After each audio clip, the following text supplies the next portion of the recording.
तिळगुळ खा आणि गुड़ गुड़ बोला। महाराष्ट्र में तिळगुळ सर्व करते समय तिल की वड़ी यही बोला जाता है और ये बड़ी स्वादिष्ट और बिल्कुल सॉफ्ट होती हैं। आप खाओगे तो आपको मज़ा ही आ जाएगा। तो मैं बहुत सरल तरीके से आपको बनाना बताऊंगी। अभी रात को मैंने तिल धो करके रख दिए और कपड़े पर रख दिए, सुखा लिए। अभी सुबह मैंने इसको इसके ऊपर भुना मीडियम हीट पर, इसलिए कि वो अंदर तक भून जाए। अभी तिल जब हम भूनते हैं तो चटकती है, तो चटकने की आवाज़ धीरे धीरे कम होती जाती है और अंदर तक अच्छे से सिक गए तो इसका रंग देखिए थोड़ा सा गहरा हो गया है ना, और सुगंध भी आने लगती है और चटकना भी थोड़ा आवाज़ कम हो जाती है। इसका मतलब तिल हमारे भून गए हैं। अब इसको ठंडा करके हम इसका थोड़ा सा पाउडर बनाएंगे। अभी देखिए 1 कप मैंने तिल लिए हैं। अभी तिल को पल्स मोड पर हम आधा मिनट ही रुक रुक कर घुमाएंगे, क्योंकि हमें तिल को ज़्यादा फास्ट मोड पे नहीं घुमाना है, नहीं तो तिल का तेल निकल आएगा और पेस्ट बन जाएगी और पूरे साइड में चिपक जाएगा, है ना। तो अभी हमारा तिल का पाउडर इस तरह से तैयार हो गया है।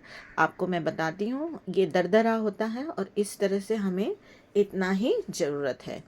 अभी तिल को हम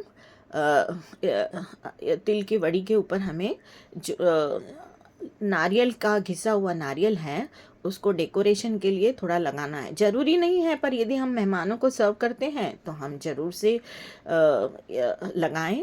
जितनी स्वादिष्ट होती है उतनी दिखने में भी खूबसूरत लगनी चाहिए ना, कोई सी भी स्वादिष्ट वस्तु। तो इसको हमने बारीक साइड से घिस लिया है।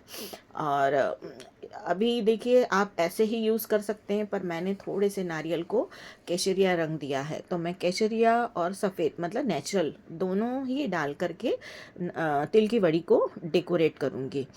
अभी ये तैयारी होने के बाद में अभी हमको इसके बाद में बनाना है चाशनी। तो 1 कप शक्कर लेंगे और उसके ऊपर आधा कप हम पानी डालेंगे।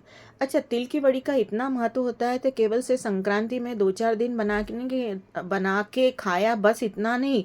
तिल गुणों का खजाना है, पूरे 3 महीने ठंड के आप उसको खा सकते हैं। तिल गर्म होती है, इसलिए साल भर तो हम केवल 1-2 चम्मच ही सब्जियों में यूज़ कर सकते हैं। बघार, खांडवी ढोकले की बघार, सलाद ड्रेसिंग, है ना, और या ब्रेड पाव के बन बनाते समय उस पर तिल स्प्रिंकल कर सकते हैं।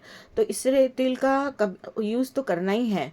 तिल is a great source of energy. इसमें हेल्दी फैट्स होते हैं, कैल्शियम, फास्फोरस, मैग्नीशियम, एंटीऑक्सीडेंट्स होते हैं और इससे हड्डियां मजबूत होती हैं, स्किन अच्छी ग्लोइंग होती है। तो तिल का किसी न किसी तरह से यूज़ करना बहुत ज़रूरी है। मैग्नीशियम होने के कारण से हाई बीपी भी रिड्यूस होता है। तो तिल को साल भर आप ज़्यादा ना खाएं, केवल 1-2 चम्मच ही खाएं। अभी ये थोड़ी सी घुल गई है शक्कर, घुलने तक।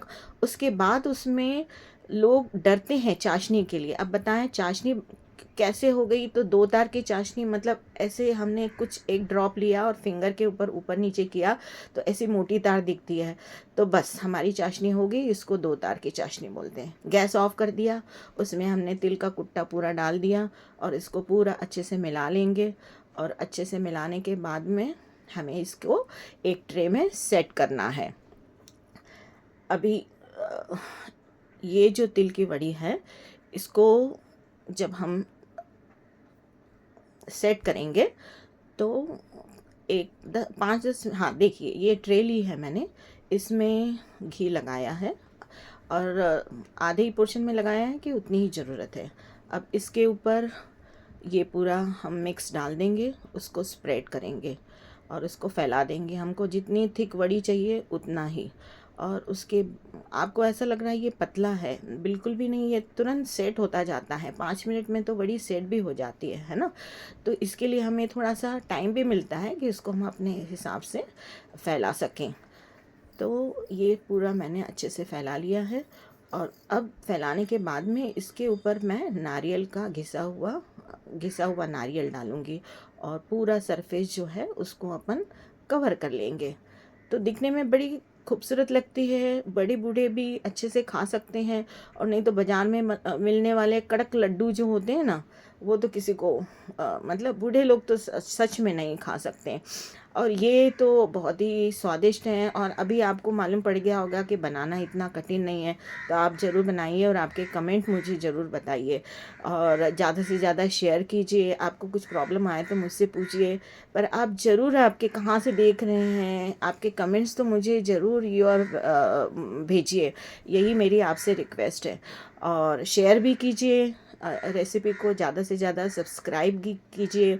और अब इस तरह से मैंने उसको हल्के से प्रेस कर लिया है।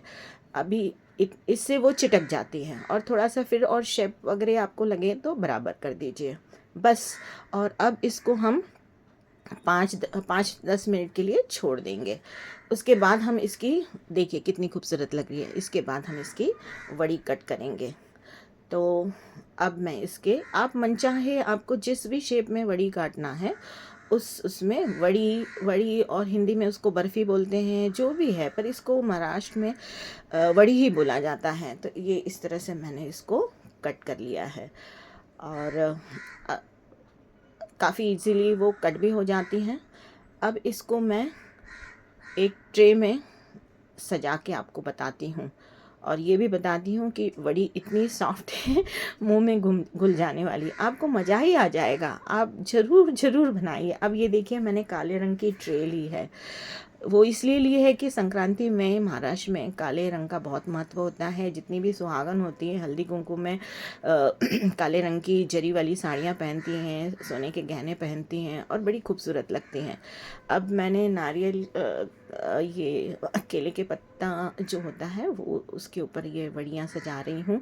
और इस तरह से ये पूरी वड़ी जो है आपको बता रही हूँ, बड़ी खूबसूरत लग रही है। अच्छा, इसके ऊपर मैं चारोली डाल रही हूँ। चारोली का भी संक्रांति में महत्व होता है। ये तिल के ऊपर शुगर कोटेड बॉल्स होते हैं। एक्चुअली ये भी आपको सीखना हो तो मुझसे आप पूछ सकते हैं। अब आप बोलेंगे लड्डू कहाँ से आ गए, तो साइड वाली खुरचन के मैंने लड्डू बना दिए। अब मैं तोड़ के बताती हूँ कि किस तरह से सॉफ्ट है ना, कितनी सुंदर सॉफ्ट है। तो और इतनी खूबसूरत लग रही हैं, ज़रूर बनाइए, खिलाइए, फ्रेंड्स को खिलाइए, और ज़्यादा से ज़्यादा शेयर कीजिए और व्यूज़ दीजिए, सब्सक्राइब कीजिए। Bye bye.